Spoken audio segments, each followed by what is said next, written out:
ಹೋಬಳಂನಲ್ಲಿರುವಂತಹ ಈ ದೇವಸ್ಥಾನ ನರಸಿಂಹಸ್ವಾಮಿ ದೇವಸ್ಥಾನ ಸಾಕಷ್ಟು ಇತಿಹಾಸವನ್ನ ಒಳಗೊಂಡಿರುವಂತಹ ಒಂದು ದೇವಸ್ಥಾನವಾಗಿದೆ.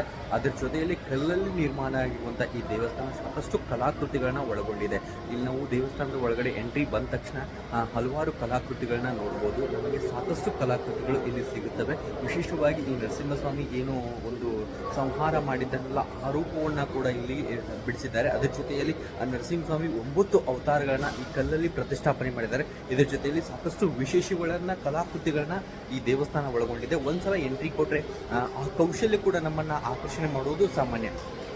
ನೀವು ಕೂಡ ಒಂದ್ಸಲ ಅಂದ್ರೂ ಈ ಭೇಟಿ ಕೊಡಿ, ಇಲ್ಲಿ ಭೇಟಿ ಕೊಡು ಅದ್ಭುತವಾದ ನರಸಿಂಹಸ್ವಾಮಿ ದೇವಸ್ಥಾನವನ್ನ ಕಣ್ತುಂಬಿಕೊಳ್ಳಬಹುದು.